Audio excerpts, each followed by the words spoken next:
안녕하세요. 영어로 생각하고 영어로 말하게 도와주는 런너블 영어 강사 티처 조이입니다. 오늘 제가 준비한 영상은요. 영어 공부 그만, 영어식 사고 배우기로 정해봤어요. 제가 올해 16년차 영어 강사인데 제가 고등학교 때는 실업계 고등학교를 나왔고요. 대학교는 체육대학을 졸업했어요. 이 말은 영어와 담을 쌓고 지냈다는 뜻입니다. 저같이 영어를 못하는 사람도 이 영어식 사고를 통해서 영어를 잘하게 됐고, 물론 제가 처음부터 영어식 사고란 개념을 알고 영어를 배운 건 아니에요. 솔직하게 얘기해 드릴게요. 근데 시간이 지나고 보니 제가 했던 모든 것들이 거의 영어식 사고를 기르는 단계를 거쳐왔던 거더라고요. 혹시 막 기적의 학습법이나 마법 같은 그런 방법을 기대했다면 이 영상을 꺼주셔도 괜찮습니다. 하지만 저는 되게 구체적이고 현실적이고 어떻게 하면 국내에서 영어를 잘하게 되는지가 궁금하시다면 이 영상을 끝까지 보시면 정말 도움이 될 겁니다. 현재 저는 영어 교육 브랜드 러너블을 운영하고 있고요. 팀원 중에는 미국인도 있어서 영어로 자유롭게 소통을 하고 있고, 이 영상을 찍는 시점에서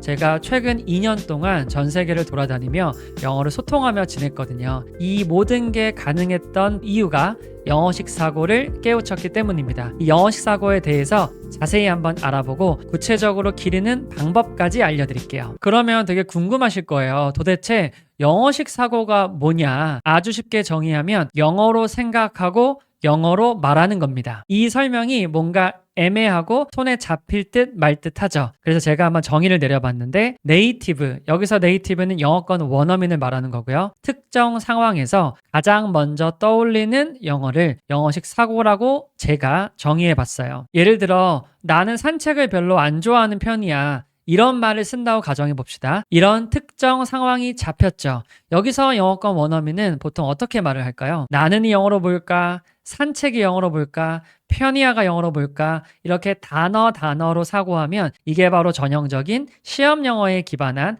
한국식 사고입니다. 영어 단어와 우리말 단어를 1대1로 바꿔가며 영어 문장을 만들어내는 거죠. 보통 그럴 때 네이티브는 어떻게 쓰냐? 이렇게 말합니다. I'm not really a walker. 제가 한번 써드릴게요. 자, 산책을 안 좋아하는 편이라고 했는데, 산책이란 단어, go for a walk, take a walk 이런 단어가 없죠. 그냥 a walker라고 표현했습니다. 걷는 사람인데요. 우리말로 바꾸면 되게 이상하지만 영어식 사고로 보면 아주 자연스러운 문장이 됩니다. 이런 식으로 네이티브가 특정 상황에서 가장 먼저 쉽고 편안하게 떠올리는 영어가 영어식 사고다, 이렇게 정의하면 될 것 같아요. 자, 그럼 지금부터 이 영어식 사고를 기르는 3단계 방법을 알려드리도록 하겠습니다. 첫 번째, 2809단어로 된 콘텐츠로 영어를 배우는 거예요. 오잉? 갑자기 무슨 생뚱맞게 2809단어냐 하시는 분들이 계실 텐데, 이건 저의 개인적인 주장이 아니라 과학적인 내용입니다. 영어 단어가 몇 개쯤 될 것 같으세요? 옥스포드 영영사전에 따르면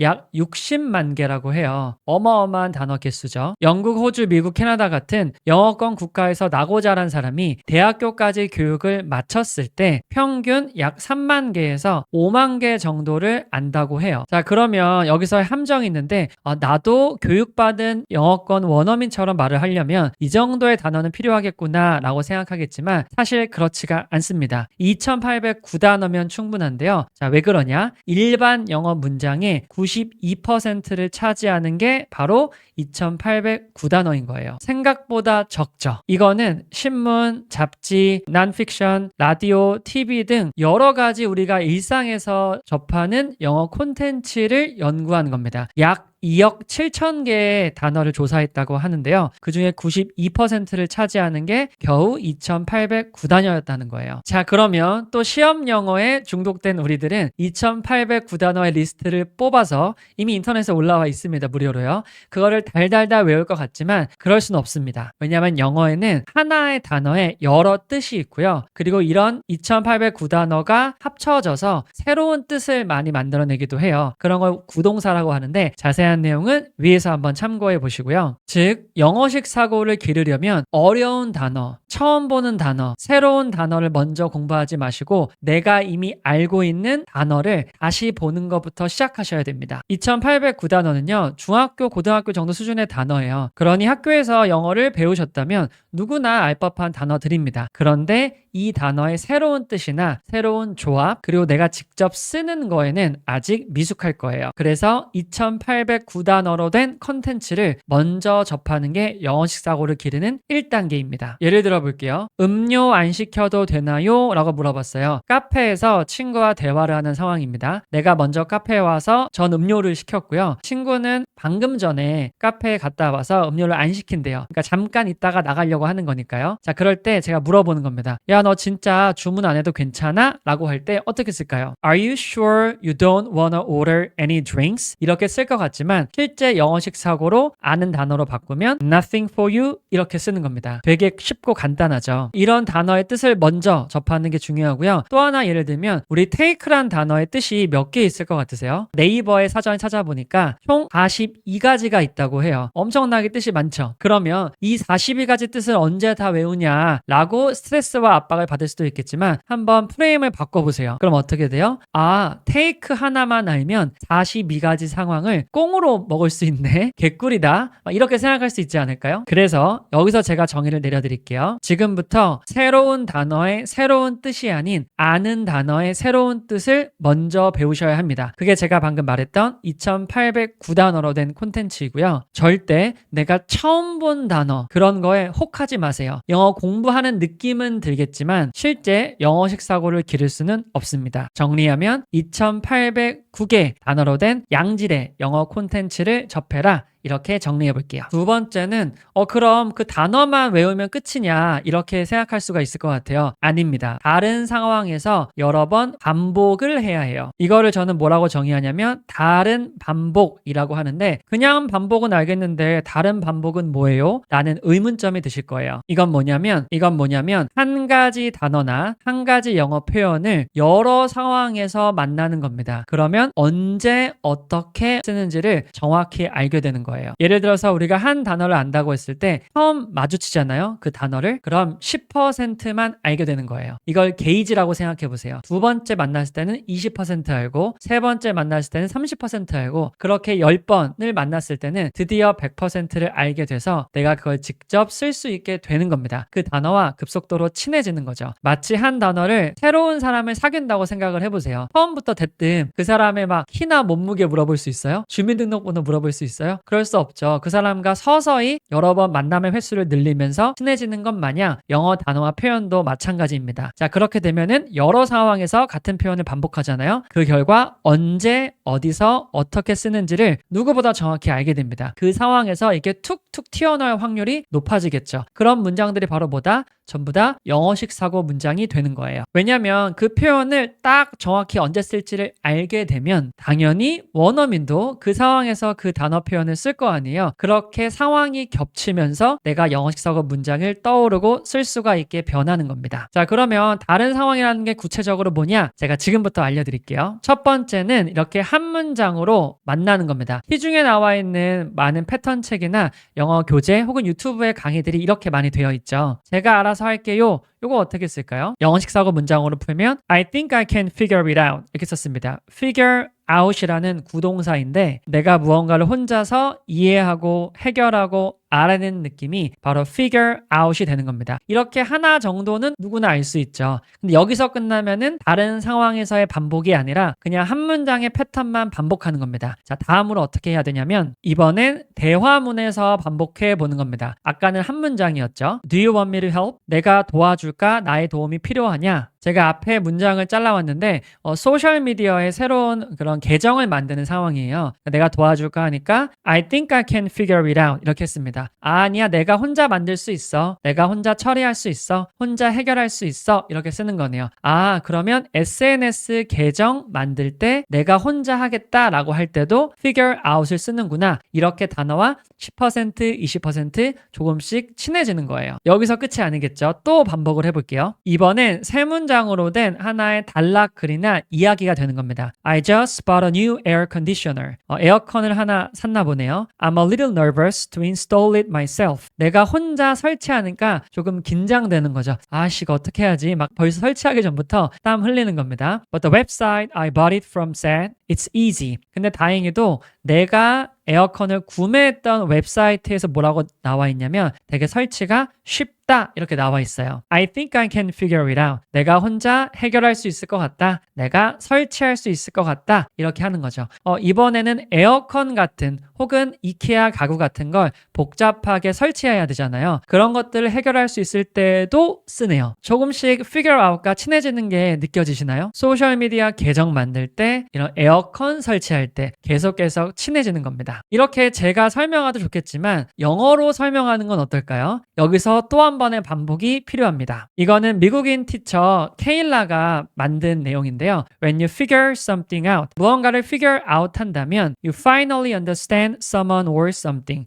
마침내 드디어 시간이 지나고 나서 그 누군가를 이해하거나 무언가를 이해하는 겁니다. We can also use it when we find the answer to a problem after some time has passed. 또 figure out을 언제 사용하냐면 우리가 마침내 find the answer, 정답을 찾고 해결책을 찾고 답을 알아낸 겁니다. 어떤 문제에 대해서요? 자, 핵심은 뭐예요? 그냥 확 알아내는 게 아니라 시간이 조금 지나고 나서 알아내는 거겠죠. 이런 식으로 점점 figure out과 친해지는 것 같지 않나요? 자, 그러다가 여기에 figure somebody out 나오잖아요. I can figure him out. 이렇게 하면은 걔가 굉장히 unpredictable 한 거예요. 어디로 튈지 몰라서 도대체 걔를 이해를 못하겠다. 뭐 딸이라고 하면은 I can figure her out 하면 되겠죠. 이런 식으로 figure out을 사람에게도 쓰고 사물에게도 쓰고 기계에게도 쓰고 무언가를 만들 때도 쓰고 이런 식으로 여러 상황에서 같은 표현을 반복을 하는 겁니다. 어떤가요? figure out 쓸 수 있을 것 같지 않나요? 이게 영어식 사고를 기르는 두 번째 단계, 다른 상황에서 반복하는 겁니다. 그냥 한 문장을 하나만 외우는 건 아는 게 아니에요. 그거는 그냥 공부에 불과합니다. 영어식 사고를 배우고 기르려면 이렇게 여러 상황에서 반복하세요. 세 번째는 뻔한 말 같지만 제가 뻔하지 않게 설명해 드릴게요. 첫 번째 기억나세요? 2809단어로 된 이미 아는 영어 단어로 된 콘텐츠를 배우기로 했고, 두 번째는 그 배웠던 문장이나 표현들을 여러 상황에서 반복하는 거였습니다. 자, 그런데 이 두 가지가 좋았다고 쳐요. 근데 이틀하고 3일하고 일주일 하면은 효과가 있을까요? 없을까요? 당연히 없겠죠. 그렇게 매일매일 영어 습관을 들이는 게 영어식 사고 굳히기에 들어가는 거예요. 그러면 제가 16년 동안 영어를 가르쳤다고 했잖아요. 1000명, 수만 명의 학생들을 영어 습관을 만들게끔 진짜 수단과 방법을 가리지 않고 동원했습니다. 제가 편지도 써보고요, 문자도 해보고요, 전화도 해보고요, 빌기도 해보고요, 맛있는 것도 사주고요, 당근 채찍 모든 걸 다 해봤는데, 자, 그러면서 제가 공통적으로 뽑은 영어 습관 만들기 엑기스가 있어요. 이게 무슨 말이냐면 영어 습관을 방해하는 세 가지가 있거든요. 이 세 가지의 장애물 때문에 계속 영어를 매일 배우지 못하더라고요. 그거를 제가 오늘 알려드리도록 하겠습니다. 이 세 가지만 고쳐도 영어를 매일 배울 수 있는 습관을 반드시 기를 수 있을 거예요. 첫 번째는 무모한 계획이고요. 두 번째는 시간 관리 실패, 세 번째는 완벽주의의 덫입니다. 아주 간단해요. 무모한 계획은 여러분이 어떤 계획을 세우든 반드시 50%만 생각하세요. 예를 들어서 저는 이번에 이직 준비 중이라서 중간에 퇴사하거든요. 시간이 많이 떠요. 그래서 제가 6시간 동안 공부할 겁니다. 이런 사람들 무조건 실패합니다. 자, 그럼 어떻게 한다? 6시간을 3시간으로 줄이는 거예요. 아니면 저는 퇴근하고요, 넷플릭스 안 보고요, 치맥 안 하고요, 1시간 정도는 영어에 투자할 수 있어요. 이런 사람은 어떻게 한다? 30분으로 줄이는 겁니다. 무조건 여러분이 세운 계획보다 절반으로 줄여보세요. 그러면 영어 습관을 만드는데 도움이 될 겁니다. 말장난 같고 별거 아닌 것 같지만 효과가 진짜 좋으니까요. 꼭 한번 해보시기 바랍니다. 두 번째, 시간 관리는 시간이 없다는 건 거짓말이에요. 이거를 인정하고 들어가는 게 중요하고, 그럼 시간 관리는 어떻게 해야 되냐? 내 삶에 영어가 우선순위가 되는 게 핵심이에요. 영어 공부할 시간이 없다는 말은 영어 공부가 내 삶에 중요하지 않다는 거예요. 하루에 30분도 영어 공부할 시간이 없다. 그건 말도 안 됩니다. 30분을 영어에 쓰고 싶은 내 마음도 없고 그게 나의 삶에 중요하지 않기 때문에 30분을 안 쓰는 거잖아요. 그렇게 생각하시면 시간을 확보하기보다 내가 진짜 영어를 잘하고 싶나, 이 영어로 내 삶에 어떤 변화를 추구하나, 이거부터 정의하는 게 중요합니다. 또 하나의 잔기술 하나 들리면 아침에 30분과 저녁에 30분은 다른 거 아시죠? 아침은 비교적 상쾌하고요. 저녁 30분은 에너지가 다 쓴 녹초인 상태이기 때문에 저는 개인적으로 오전에 영어식 사고를 배우는 걸 추천해드려요. 세 번째는 완벽주의. 이 완벽주의가 진짜 한국 학습자들의 영어를 가로막는 장벽입니다. 바로 정의해드릴게요. 완벽해서 영어를 말하는 게 아니라 영어를 말하면서 완벽에 가까워지는 겁니다. 여러분, 영어를 내가 말을 잘하면 영어 말하기 수업을 왜 듣나요? 내가 이미 잘하는데, 내가 못하고 부족하고 모자란 거를 마주쳐야지만이 영어로 완벽해질 수 있는 겁니다. 이런 함정에만 빠지지 마세요. 내가 영어 문장을 안 틀리고 쓰고 나서 영어 일기를 쓸 거야. 내가 영어를 유창하게 말하고 나서 외국인과 말할 거야. 그런 일은 일어나지 않아요. 일기를 막 틀려가면서 영어 일기를 쓰게 되는 거고, 내가 외국인과 막 틀려가면서 영어를 유창하게 말하게 변하는 겁니다. 이 순서를 여러분 헷갈리시면 안 돼요. 즉, 완벽하게 하고 시작하지 말고 지금 시작하면서 완벽해지기 바랍니다. 이게 제가 생각하는 영어식 사고를 배우는 세 번째 단계예요. 자, 정리해 볼게요. 첫 번째는 2809단어로 된 영어 콘텐츠 먼저 시작하기. 두 번째는 다른 상황에서 여러 번 반복하기, 친해지기였고요. 그 다음 매일 영어 접하는 습관 들이기였습니다. 자, 이 세 가지를 꼭 다시 한번 기억해 보시고요. 제가 더보기란에 오늘 제가 한 내용을 전자책으로 정리해 놓은 것도 있어요. 그것도 무료로 다운받을 수 있으니까